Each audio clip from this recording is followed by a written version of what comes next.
नमस्कार, स्वदेश खबर में आपका स्वागत है। मैं हूं प्रगति वाजपेयी। बुलेटिन की शुरुआत करते हैं इस वक्त की सबसे बड़ी खबर के साथ। मार्केट बाजार में हफ्ते की दूसरे दिन जोरदार तेजी दिखी। 417 अंक चढ़कर बंद हुआ निफ्टी।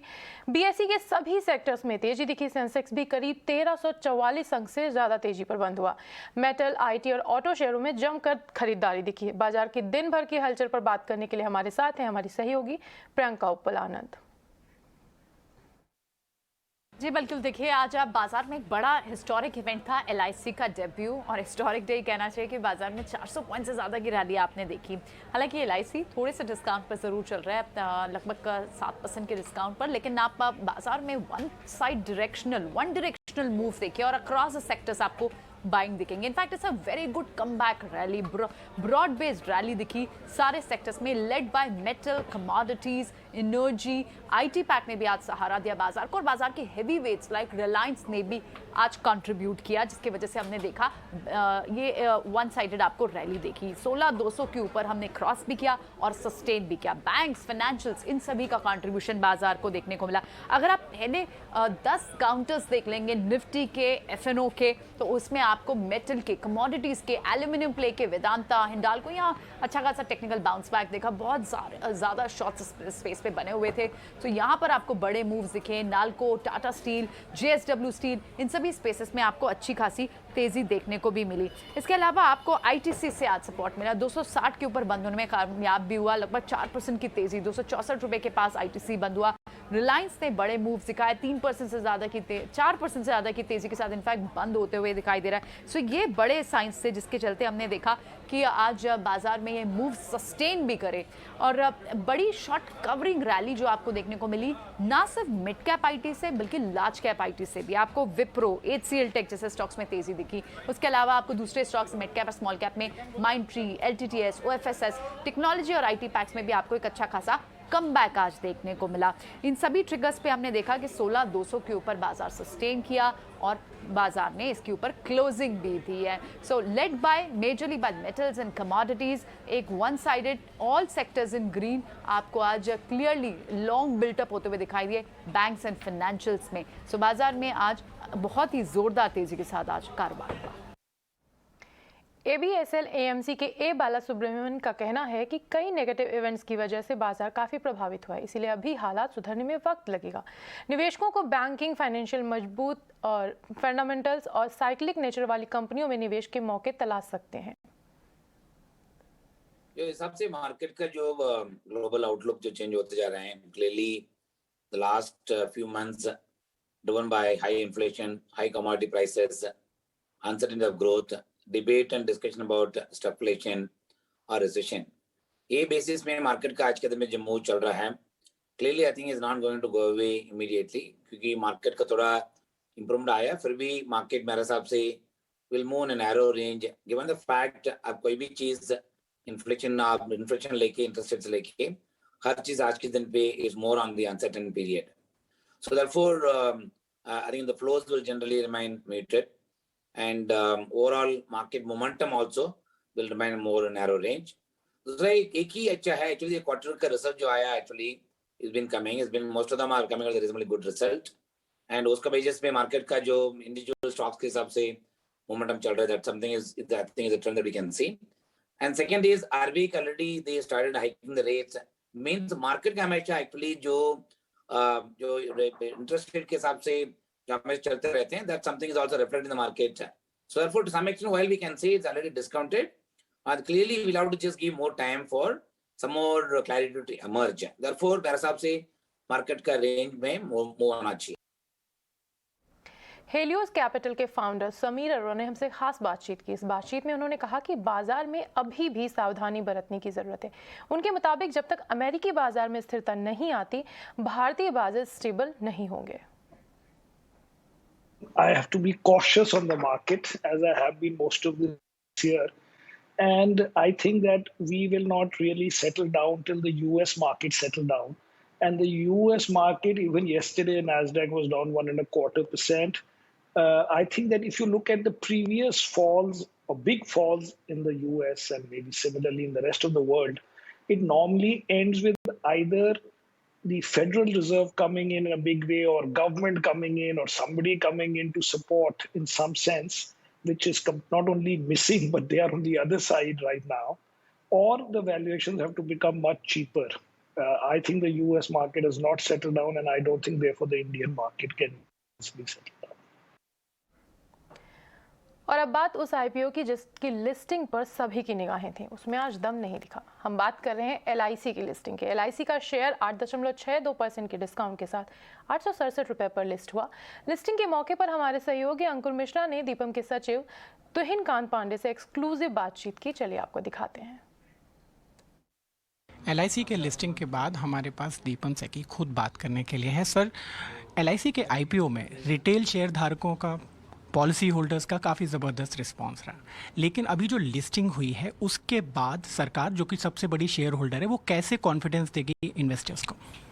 देखिए, एलआईसी एक बहुत कॉरपोरेशन बहुत सालों से है और बहुत सालों तक है, बहुत बड़ी कॉरपोरेशन है, और उसमें जो एक दिन के लिए या कुछ घंटों के लिए या कुछ जैसे ही बिगिन हुआ, उसमें उसका अंदाज़ा नहीं लगाना चाहिए। जी, लेकिन ओवरऑल अगर इन्वेस्टर्स की बात करें तो उनकी कंसर्न यही थी कि एलआईसी जो कि सालों से चली आ रही है, शायद इंश्योरेंस का सिनोनिम भी रहा है, लेकिन वो इन्वेस्टर्स के हित में कैसे काम करेगी?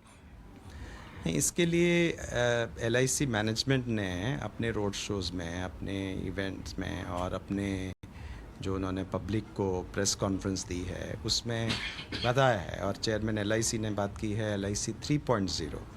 तो एक लिस्टिंग कंपनी कॉरपोरेशन के मुताबिक एक बैलेंस पॉलिसी होल्डर्स और शेयर होल्डर्स का एलआईसी बनाए रखेगी, ये मुझे आशा है।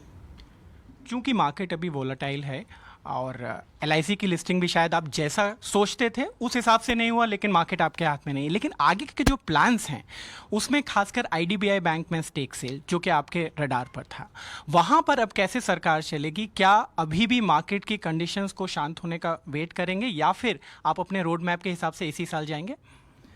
नहीं, आईडीबीआई बैंक का जो सेल है वो एक स्ट्रेटेजिक सेल है, उसमें एक लंबा प्रोसेस होता है, तो एक्सप्रेशन ऑफ इंटरेस्ट किया जाता है और फिर किया जाता है, और उसको 9 महीने से 1 साल तक लगते हैं।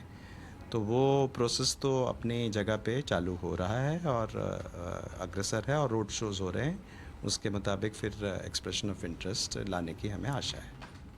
अगर बीपीसीएल की स्टेक सेल की बात करें तो वहाँ पर क्या कुछ रुकावट है? अब देखिए, वो मार्केट कंडीशंस के जो स्थिति है वो पहले भी ये प्रश्न पूछे गए थे, तो अब उस पर सरकार विचार कर रही है। एक आखिरी सवाल मैं पूछना चाहूँगा एलआईसी को लेकर ही, चूँकि अब लिस्टिंग हो गई है तो अब एलआईसी 3.0 की भी आपने बात की, जो कि चेयरमैन पहले ही बता चुके हैं। सबसे बड़े की पॉइंट्स क्या होंगे? सरकार की तरफ से क्या निर्देश है? सरकार की तरफ से तो एलआईसी स्वतंत्र है, एक एलआईसी इंडिपेंडेंट बोर्ड है एलआईसी का, और एलआईसी की सारी टीम ने बहुत ही मुस्तैदी से काम किया है, बहुत ही कठिन परिश्रम करके जो कई चीज़ें एलआईसी की इतिहास में नहीं हुई हैं वो की गई हैं।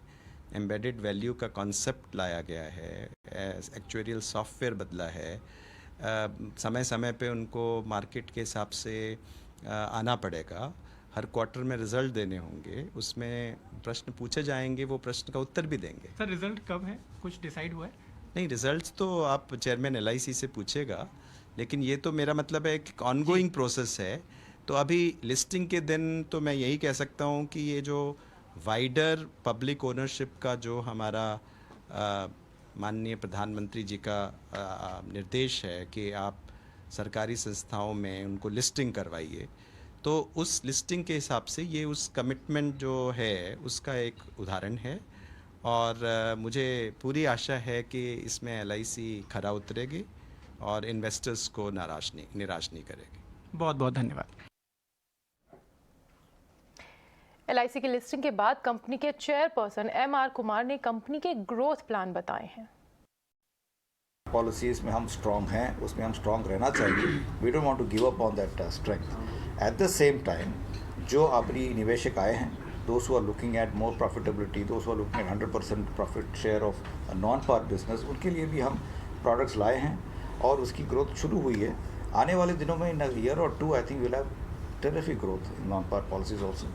So इसके हिसाब से मेरा मानना ये है कि both policy holders and shareholders should be happy, and that is why now policy holders who have become shareholders will be doubly happy because they're going to get piece of the. हमारा base इतना बड़ा है कि हम growth की शायद बात करें, लेट्स से हम डिजिटल में 50% 100% ग्रो करें और अदर 500% भी ग्रो करें, तो इन परसेंटेज टर्म्स ज़्यादा it will not change because the base is very huge. So we will look at growth, that how much we can grow on digital, how much we can grow on bank assurance without looking at the percentage, the share of the whole, because that will make a difference. हम बात कर रहे हैं agents को भी और बाकी लोगों को भी. डिजिटल जब हमारी निकलेगी नई वाली, ऑलरेडी टेक्टम तो है ही, एक और दो प्रोडक्ट आएंगे. वैसे भी हमारे प्रीमियम्स सबसे कम हैं इंडस्ट्री में. Once we reach out to people, उनको समझ में आएगा तो this is cheaply available insurance cover for huge sum assured. और ये अवेयरनेस भी आ जाए कि we must increase the awareness for life insurance as a financial product, basic financial product in our country. Even today most Indians believe that you straight away jump into a mutual fund or a bank FD kind of thing. So ये जब change होता रहेगा धीरे धीरे, I think this also will. और अब बात करते हैं भारती एयरटेल की, जिसने अपने चौथी तिमाही के नतीजे आज जारी कर दिए हैं. कंपनी का मुनाफा 830 करोड़ रुपए से बढ़कर 2008 करोड़ रुपए हो चुका है. और रेवेन्यू की बात करें तो रेवेन्यू 29,867 करोड़ रुपए से बढ़कर 31,500 करोड़ रुपए रही. इब्टा 14,703 करोड़ से बढ़कर 16,040 करोड़ रहा. वहीं मार्जिन की बात करें तो मार्जिन 49.2% से बढ़कर 50.9% रहा. और अब बात करते हैं ईटी नॉव स्वदेश की खबर के असर की. हमने आपको पहले बताया था कि गेहूं एक्सपोर्ट बैन को सरकार थोड़ी सी रियायत दे सकती है, और अब सरकार ने ये फैसला कर लिया है. सरकार ने उस गेहूं की कंसाइनमेंट को एक्सपोर्ट करने की इजाज़त दे दी है जो 13 मई तक कस्टम के पास रजिस्टर्ड हो चुके हैं. इस खबर पर और ज़्यादा जानकारी के लिए चलते हैं हमारे संवाददाता समीर दीक्षित के पास. गेहूं को लेकर के सरकार ने एक बार फिर बड़ा फैसला किया है. गेहूं एक्सपोर्ट में सरकार ने कुछ फेरबदल किया है, कुछ राहत दी है, विशेषकर उनके लिए जिन्होंने पहले से ही, यानी कि 13 मई जब सरकार ने गेहूं के एक्सपोर्ट पर रोक लगाई, उससे पहले जिन्होंने ऑर्डर प्लेस किया है एक्सपोर्ट का, उसको लेकर के सरकार ने कुछ राहत जारी की है. ऑर्डर के मुताबिक, यानी कि DGFT ने जो नया नोटिफिकेशन निकाला है उसके तहत ऐसे ऑर्डर जो कस्टम्स को पहले ही मिल चुके हैं, उनके सिस्टम में रजिस्टर हो चुके हैं, और 13 मई या उससे पहले जो ऑर्डर कस्टम्स को मिल चुके हैं उन ऑर्डर्स को पूरा किया जाएगा, एक्सपोर्ट पूरा किया जाएगा. इसी दिशा में एक ऑर्डर 61,500 मैट्रिक टन का गेहूं जो कि इजिप्ट जाना है कांडला पोर्ट भारत से, उस ऑर्डर को सरकार पूरा करेगी. उसके लिए सरकार ने हरी झंडी दे दी है. इसके अलावा नोटिफिकेशन में यह भी साफ तौर पर कहा गया है कि 13 मई या उसके पहले अगर कोई भी प्राइवेट पार्टी ने एक्सपोर्ट का कोई ऑर्डर प्लेस किया है और लेटर ऑफ क्रेडिट उसको मिला हुआ है, तो ऐसे एक्सपोर्ट ऑर्डर का उसको पूरा किया जाएगा. इसके अलावा ऐसी सरकार जहां पर उनके देशों में फूड सिक्योरिटी की दिक्कत है, अगर वो भारत सरकार से रिक्वेस्ट करती हैं कि वो गेहूं इंपोर्ट करना चाहती हैं भारत से, तो उस केस में सरकार एक फाइनल कॉल ले सकती है. तो इस तरीके का रिलैक्सेशन सरकार ने गेहूं के मसले पर किया है. हम सभी को पता है कि 13 मई को सरकार ने गेहूं के एक्सपोर्ट पर पूरी तरीके से बैन लगा दिया था. उसके पीछे मकसद यही था कि भारत में जिस तरीके से गेहूं के दाम या आटा के दाम में उछाल देखने को मिला था, उसमें इन्फ्लेशन लगातार उसमें बढ़ोतरी देखने को मिली थी और साथ ही फूड स्टॉक्स में कमी देखने को मिली थी. तो सरकार ने इन दोनों ही पहलुओं पर एहतियातन ये एक्सपोर्ट बैन लगाया था, लेकिन अब कुछ रिलैक्सेशन, कुछ राहत जरूर दी है. आरबीआई गवर्नर शक्तिकांत दास की सरकारी बैंक के प्रमुखों के साथ बैठक हुई. बैठक में क्रेडिट ग्रोथ और एसेट फ्लो को लेकर चर्चा हुई. ज्यादा जानकारी देने के लिए हमारे साथ जुड़ रही है संवाददाता मेघना मित्तल. जी, आज आरबीआई गवर्नर ने सारे पब्लिक सेक्टर बैंक के हेड्स को बुलाया था मीटिंग के लिए. मुंबई में एक बहुत ही क्रूशियल मीटिंग हुई है. इस मीटिंग में एक असेट क्वालिटी जो रिव्यू होता है वो लिया गया, बैंक का डिटेल क्रेडिट फ्लो का रिव्यू लिया गया, बहुत ही डिटेल रिव्यू लिया गया. इसके साथ ही आरबीआई ने ये भी कन्वे किया है सारे बैंक्स को कि जो लेंडिंग रेट इंक्रीज हो रहे हैं वो बहुत ही अग्रेसिव नहीं होने चाहिए, बहुत ही कंट्रोल लेंडिंग रेट हाइक्स होने चाहिए. ये बड़ा मैसेज था जो आरबीआई ने दिया सारे पब्लिक सेक्टर बैंक्स को आज. ये हम जानते हैं कि जो आरबीआई ने जो सडन एमपीसी मीटिंग करी थी लास्ट, उसमें 40 basis points repo rate increase किया था जिसके बाद से जो रेपो लिंक्ड लेंडिंग रेट्स हैं सारे बैंक्स के, उनमें लगातार सारे बैंक्स ने बढ़ोतरी करी है. इसी को देखते हुए जो आज की मीटिंग आरबीआई ने बुलाई थी वो बहुत ही ज़्यादा क्रूशियल थी. ये भी हम जानते हैं कि जो सीपीआई इन्फ्लेशन के जो नंबर्स आए हैं लास्ट, वो ऑलमोस्ट क्लोज टू 8% पहुंच गए हैं, जिसको देखते हुए ये माना जा रहा है कि जो एमपीसी की जो नेक्स्ट मीटिंग होगी वो उसमें फिर से आरबीआई को इंटरेस्ट रेट इंक्रीज करने पड़ेंगे। इसी को देखते हुए जो आज की मीटिंग जो आरबीआई ने बुलाई है बहुत ही क्रूशियल थी। आरबीआई चाहती है कि जो बैंक्स इंक्रीज करें लेंडिंग रेट्स, और बहुत ही अग्रेसिवली ना इंक्रीज करें, बहुत ही कंट्रोल वे में इंक्रीज करें, क्योंकि ये हम जानते हैं कि जब भी लेंडिंग रेट इंक्रीज होते हैं रिटेल कंजम्पशन पे बहुत ही नेगेटिव इम्पैक्ट पड़ता है, जो प्राइवेट केपेक्स है उस पर नेगेटिव इम्पैक्ट पड़ सकता है। इसी को ध्यान में रखते हुए जो आज की मीटिंग जो आरबीआई ने बुलाई है वो बहुत ही ज़्यादा क्रूशियल थी, और ये एक बड़ा मैसेज पब्लिक सेक्टर बैंक्स को आज दिया गया आरबीआई गवर्नर के द्वारा। इस बुलेटिन में फिलहाल इतना ही। बाकी बिजनेस वर्ल्ड की तमाम बड़ी खबरों के लिए आप जुड़े रहिए ET Now स्वदेश के साथ।